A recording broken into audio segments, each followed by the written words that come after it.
창세기 1장에서 2장 3절까지 7일 동안의 창조 이야기가 나옵니다. 7일 동안 하나님께서 천지를 창조하셨죠.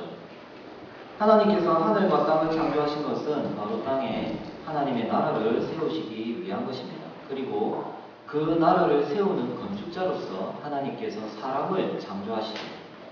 생육하고 번성하고 또 땅을 정복하고 땅을 다스림으로써 사람은 하나님의 나라를 세워가야 하는 것입니다. 그리고 7일째 되는 날에 하나님께서는 안식하셨습니다. 이것은 하나님이 창조 사역을 다 마치시고 안식하신 것처럼 사람도 하나님의 나라를 완성하게 되면 그 나라에서 하나님의 안식에 참여하게 될 것임을 보여주신 것입니다. 이렇게 창세기 1장 1절에서 2장 3절까지의 천지창조 이야기는 단순히 우주 만물이 이렇게 만들어졌다더라 이것만을 말하기 위한 것이 아닙니다.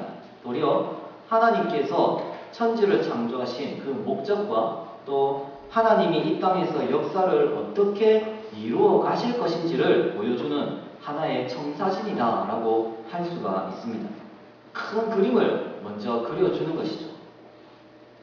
이렇게 큰 그림을 보여주고 나서 오늘 우리가 읽은 2장 4절에서부터 하나님이 보여주신 그 목적대로 어떻게 역사가 이루어져 가는가를 나타내고 있습니다. 7일간의 창조 사역을 통해서 하나님이 이 땅에 하나님의 나라를 세우실 것임을 보여주셨고, 이제 이 하나님의 뜻이 어떻게 이 땅에서 이루어져 가는가, 또 하나님의 목적대로 역사가 어떻게 흘러가는가를 2장 4절에서부터 보여주기 시작하는 것입니다. 즉, 이 땅에 하나님의 나라가 세워지는 그 역사가 본격적으로 시작되는 것이죠. 하나님께서는 그 하나님 나라의 그 시작점에 한 작은 동산을 보여주고 있습니다. 여러분도 잘 아시는 에덴 동산입니다. 여호와 하나님께서 동방의 에덴에 동산을 창설하셨습니다. 그리고 그 지으신 사람을 에덴 동산에 두셨습니다. 하나님의 나라를 세워가야 하는 사명이 있는 그 아담이 에덴 동산에서 살게 된 것입니다. 에덴 안에 있었던 그 에덴 동산에는 많은 나무들이 있었지만 특별히 생명나무와 선악을 알게 하는 나무가 그 동산 중앙에 있었다라고 말씀하고 있습니다. 그리고 강이 에덴에서 발원해서 동산을 적시고 거기서 4개의 큰 강이 되어서 온 땅으로 흘러갑니다. 이러한 에덴 동산에 하나님은 아담을 살게 하시면서 이 동산을 경작하고 지켜라 라고 명령을 주십니다. 참 상상만 해도 참 아름다워 보이고 평화로워 보이는 것 같습니다. 참 하나님께서 태초에 지으신 정말 흠도 없고 정말로 아름다운 그 동산에서 가장 완벽한 창조물이라고 할 수 있는 그 아담과 하와가 그곳에서 거니는 모습을 한번 상상해 보십시오. 하지만 단순히 에덴 동산이 이만큼 좋았다 이것만을 보여주기 위해서 이 본문이 존재하는 것은 아닌 것 같습니다. 이제 하나님의 나라가 시작이 됩니다. 하나님의 나라가 세워지기 시작합니다. 하나님의 나라라는 그 목표점을 향해서 역사가 시작이 되었습니다. 그 시작점에 에덴 동산이 있는 것입니다. 즉 에덴 동산은 하나님의 나라가 시작되는 곳입니다. 자, 그렇다면 하나님의 나라가 시작되는 이 에덴 동산은 과연 어떤 곳이냐? 우리가 이 에덴 동산의 의미가 무엇인지에 대해서 알 수 있는 힌트가 오늘 우리가 읽은 본문에 몇 군데 있습니다. 먼저 동산 중앙에 2 나무가 있었다라고 말씀합니다. 그런데 이 2 나무는 다른 나무들과는 많이 다릅니다. 다른 나무들의 열매는 아담이 자기가 먹고 싶을 때 마음껏 따먹을 수가 있습니다. 그러니까 자신의 육신의 생명을 유지하는 그러한 양식이죠. 하지만 이 2 나무는 아담이 마음대로 할 수가 없는 나무입니다. 아주 엄격한 규율이 있다라는 것이죠. 물론 하나님께서 직접적으로 금하신 것은 이 선악을 알게 하는 나무의 열매였습니다. 하지만 아담이 이 선악과를 따먹고 범죄했을 때 하나님은 이 사람이 생명나무 열매도 따먹게 될 것을 염려하셨죠. 그리고 에덴 동산에서 쫓아내십니다. 아담이 왜 에덴 동산에서 쫓겨났습니까? 죄를 지어서 쫓겨났죠, 그죠? 네. 근데 이거 또 다르게 표현하면 이렇습니다. 생명나무 열매로 못 가게 하기 위해서 쫓겨납니다. 그 길을 불타는 화염검으로 차단해버려요. 그러니까 생명나무 열매로 넘어가서 안 된다라는 거죠. 나아갈 수가 없다라는 거죠. 그러니까 이 생명나무 열매는 선악을 알게 하는 나무의 열매를 먹느냐 마느냐 그 시험을 통과했을 때 주어지는 열매다라고 할 수가 있습니다. 만약 아담이 이건 뭐 성경에서 사실 가정이라는 게 별 의미가 없는데요. 우리가 하나의 가정을 했을 때 아담이 선악과를 안 따먹고 그 규율을 잘 지켰다면 그 시험을 통과해서 생명나무 열매로 나아갈 수도 있었다라는 것이죠. 그러니까 이런 그 비슷한 맥락이 나중에 요한계시록에 에베소 교회를 향한 예수님의 말씀에서 나타납니다. 시험을 이기는 자는 내가 생명나무 열매를 주리라. 예수님께서 이렇게 말씀하시죠. 예. 그러니까 이 시험을 통과했으면 생명나무 열매를 얻을 수가 있다는 거예요. 그거를 받아먹을 수 있다는 거예요. 그 생명나무 열매를 통해서 영생할까? 그러니까 영생을 얻을 수 있다. 그런데 아담은 그 시험을 통과하지를 못하게 되죠. 그래서 그 생명나무 열매로 나아갈 수가 없었습니다. 자, 이렇게 본다면 이 선악을 알게 하는 나무의 열매, 또 생명나무 열매, 이 동산 중앙에 있었던 두 나무는 뭔가 다른 나무들과는 다른 특별한 나무다라는 것을 알 수가 있습니다. 이 생명나무 열매가 무엇입니까? 바로 하나님의 생명, 즉 단순히 육신의 생명을 이어가는 것이 아니라 하나님께 속한 그 영원한 생명을 주는 신령한 음식입니다. 이게 이제 나중에 발전돼서 이게 성막 시대에는 뭘 나타내고 성전 시대에는 뭘 나타내고 나중에 예수 그리스도를 통해서 어떻게 성취되는지 뭐 그렇게 우리가 이야기를 할 수 있지만 다 생략하고요. 쉽게 생각을 하면 이거예요. 오늘날의 성찬과 같은 것입니다. 성찬과 같은 것.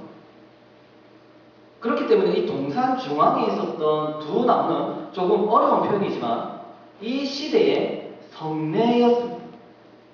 이건 제 말이 아니라 대부분의 성경학자들이 이렇게 봅니다. 이 시대의 성례입니다. 즉 에덴 동산은 단순히 아주 아름다운 하나의 동산이 아니라 성례가 베풀어지는 곳이에요. 성례가 베풀어지는 곳. 성례를 통해서 영생이 주어지는 곳이 에덴 동산이었다라는 것입니다. 그리고 이런 표현이 있습니다. 동산을 적신 물이 내 근원이 돼서 온 땅으로 흘러갑니다. 이것은 나중에 성전의 이미지로 나타나죠. 성전의 보좌로부터 물이 흘러서 그 생수의 강이 되어서 온 땅으로 흘러가는 그런 성전의 이미지로 나타나죠. 이 성전에 임하신 하나님께로부터 생명이 나와서 그 생명이 온 땅에 전파되어서 온 땅이 그 생명을 누리는 것을 이렇게 비유적으로 표현한 것입니다. 그런데 이 비유가 갑자기 나온 것이 아니라 이 에덴 동산의 모습에 빗대어서 설명한 것입니다. 즉 에덴 동산은 이 시대, 그러니까 천지가 막 창조되었던 그 시대의 성전과 같은 곳입니다. 또 우리가 읽진 않았지만 나중에 아담이 범죄하고 난 뒤에 하나님께서 그곳에 임재를 하시죠. 3장 8절에 보면 바람이 불면서 여호와 하나님께서 그 동산에 임하셔서 거니십니다. 이 바람이 분다. 이 바람이라는 게 히브리어로 바람이라는 뜻도 되지만 똑같은 말로 성령이라는 뜻도 됩니다. 그러니까 이 바람이 부는 것은 나중에 구약성에 한번 자세히 보십시오. 하나님께서 임하실 때 일어나는 현상 중에 하나예요. 오순절 성령 강림 때도 그렇고요. 그래서 이 바람이 불면서 여호와 하나님께서 임하셔서 그 동산을 거니십니다. 즉 에덴 동산은 성전과 같은 곳이기 때문에 하나님이 이 동산에 임재하셨던 것입니다.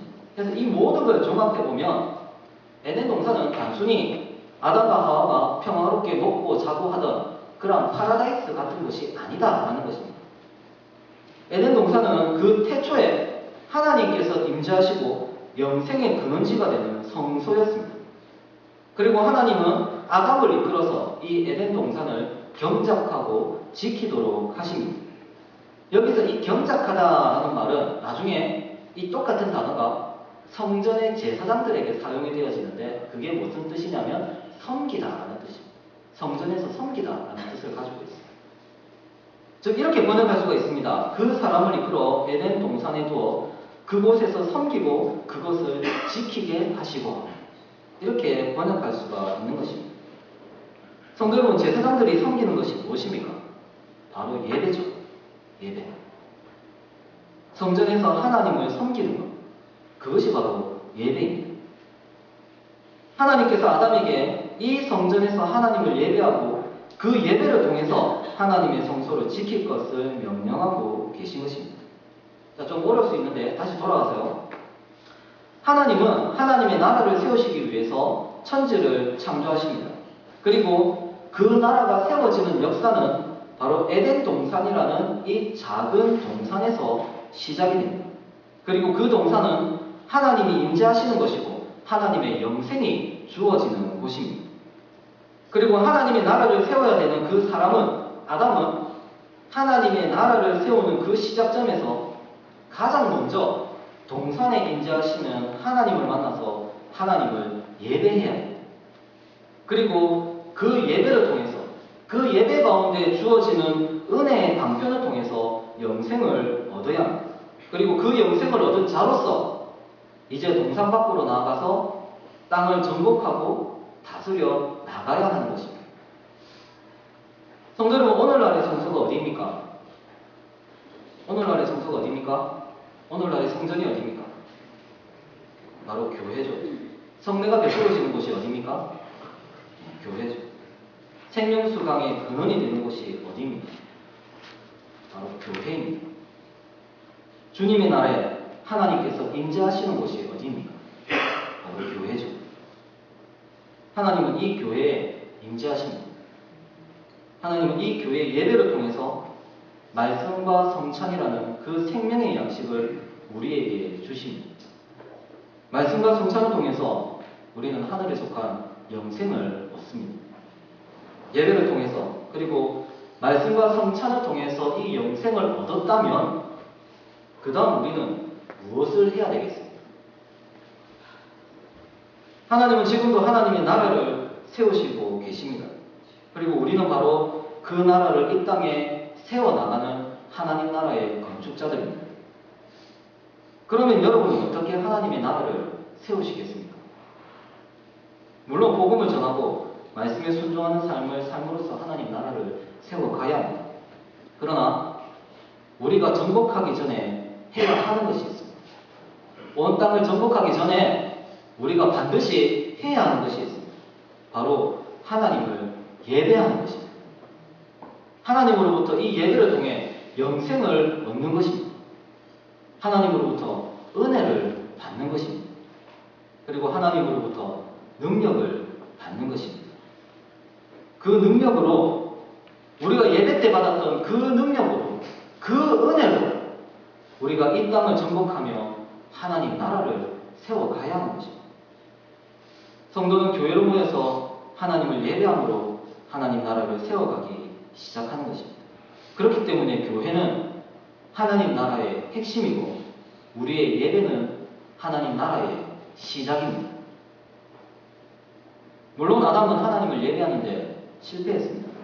아담은 말씀에 불순종이 있지만 또 그것을 통하여 이 에덴 동산에서 하나님을 섬기는데 실패했습니다. 바로 예배의 실패자가 된 것입니다. 우리는 바로 육신적으로 그 아담의 후손들입니다. 그렇기 때문에 우리 역시도 본질적으로 예배의 실패자들입니다. 하나님을 예배하는 것이 쉽습니까? 사실 굉장히 어렵습니다. 왜냐하면 죄인은 하나님을 예배할 수 없기 때문입니다. 예배를 구경할 수 있을지는 모르겠지만 하나님을 예배할 수 없는 존재가 죄인입니다. 우리는 모두 그 생명나무 열매를 받을 자격이 없는 자들입니다.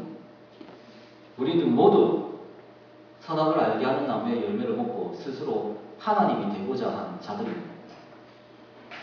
저도 지금 이 자리에 설교를 하고 있습니다. 그리고 설교를 하면서 제 입에서 생명의 말씀이 나오고 있습니다.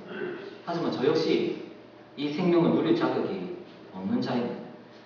어떻게 보면 설교를 하는 저희 목사들이 참 참남한 자다라는 생각이 들 때가 많습니다. 더러운 육신과 또 더러운 입으로 이 영생의 말씀을 내뱉습니다. 말씀과 함께 역사하는 그 성령의 불길이 우리의 입을 나가서 또 많은 사람들에게 그 불길이 임하도록 해야 되는데, 정작 내 자신은 그 불길에 타 죽을 수밖에 없는 그런 존재라는 것입니다. 과연 어느 누가 하나님을 예배할 수 있겠습니까? 우리 모두는 예배 실패자들이기 때문에 하나님의 나라를 세울 수가 없는 자들입니다. 하지만 여러분, 그런 우리가 하나님을 예배할 수가 있습니다. 우리가 예배할 수 있는 것은 바로 온전한 예배자이신, 자신의 삶을 들여서 십자가에서 자기 자신을 온전한 제물로 바치신 그 예수 그리스도 때문입니다. 예수님 안에서 그 예수님을 믿기 때문에 우리가 하나님을 예배할 수가 있는 것입니다. 그분 안에서 그분의 중보로 우리는 보좌에 계신 성부 하나님께 나가서 예배할 수 있고, 또 그 예배의 자리에서 우리는 죄 용서의 은혜와 죽음에서의 부활을 누리게 되는 것입니다. 죄 용서받는 은혜를 누리고 또 다시 회복되는 능력을 얻게 되는 것입니다. 그리고 그러한 능력을 힘입어서 이 예배를 시작으로 해서 다시 그리스도 안에서 하나님의 나라를 세워가는 자가 되는 것입니다. 그리고 오늘 오전 예배 시간에 담임 목사님을 통하여서 우리를 구원하시는 그 하나님의 은혜에 대한 말씀을 들었습니다. 그리고 오늘 오예배 찬양 시간에 은혜로다라는 찬양을 배웠습니다. 시작됐네 우리 주님의 능력이 나의 삶을 다스리고 새롭게 하네. 자유하네 죄와 사망으로부터 나의 삶은 변하고 난 충만하네. 은혜로다 주의 은혜 한량없는 주의 은혜 은혜로다 주의 은혜 변함없는 신실하신 주의 은혜. 성도 여러분, 예배는 우리 주님의 능력이 시작되는 시간입니다. 죄와 사망의 권세 아래 있었던 우리가 이 예배를 통해서 자유하게 됩니다. 예배를 통해서 말씀과 성례를 통해서 주어지는 그 하나님의 은혜가 우리의 삶을 다스리고 우리의 삶을 변화시킵니다. 예배를 통해서 은혜를 받은 자, 예배를 통해서 주님의 능력이 시작됨을 경험한 자, 예배를 통해서 죄와 사망으로부터 자유하게 된 자, 이러한 예배자들이 세상에 나가서 하나님의 나라를 세워가는 것입니다. 우리가 예배에서 받은 은혜로, 그 은혜라 그 능력으로 우리가 하나님의 나라를 세워가는 것입니다. 여러분, 하나님의 나라를 세워가는 것 거창한 것 아닙니다. 우리가 은혜를 받았고 우리가 능력을 받았고 우리가 말씀을 받았기에 우리의 삶의 자리에서 그 말씀에 순종하는 삶을 살아갈 때 하나님의 나라는 시작이 됩니다. 우리의 입술과 우리의 말이 변화될 때 우리의 입술과 그 말을 통하여 하나님의 나라가 세워집니다. 우리가 죄에서 자유케 된 자로서 죄짓지 않고 장사를 할 때 정직하게 장사한다면 정말 돈의 눈이 멀어서 돈을 섬기는 것이 아니라 하나님을 섬기는 자로서 정직하게 장사한다면 바로 그 순간에 하나님의 나라가 세워지는 것입니다. 삶의 변화를 받은 자로서 세상의 가치관이 주님의 길을 갈 때 하나님의 나라가 세워지는 것입니다. 예배에서 받은 주님의 능력을 우리의 모든 삶을 통해서 나타낼 때 그 작은 곳에서 하나님의 나라는 세워지기 시작하는 것입니다. 말씀 뵙겠습니다. 성도 여러분, 교회와 이 교회의 예배는 하나님 나라가 시작되는 곳입니다. 하나님의 뜻이 이 땅에 이루어지기 시작하는 곳입니다. 우리 오영도 교회를 통해서 하나님의 나라가 시작됩니다. 우리 주님이 임하시는 이 주일에 하나님을 예배하는 바로 이것이 우리가 하나님 나라를 세워가는 첫 출발점입니다. 성도 여러분, 예배에 실패하면 우리는 결코 하나님의 나라를 세워갈 수가 없습니다. 하나님의 나라를 세워가려고 여러분을 창조하셨고 하나님의 나라를 세우라고 여러분을 구원하셨는데 우리가 이 목적에 실패한다면 어떻게 되겠습니까? 예배에 실패하면 하나님의 나라를 결코 세워갈 수 없는 것입니다. 예배에 성공하시기를 바랍니다. 그리고 예배를 사모하시기를 바랍니다. 예배를 통해서 정말로 그리고 이 예배를 시작으로 이 예배에서 받은 능력을 가지고 다시 온 땅에나 복음을 전함으로써 그리고 무엇보다 말씀에 순종함으로 하나님의 나라를 세워가시는 모든 성도님들 되시기를 바랍니다. 아멘. 기도하겠습니다.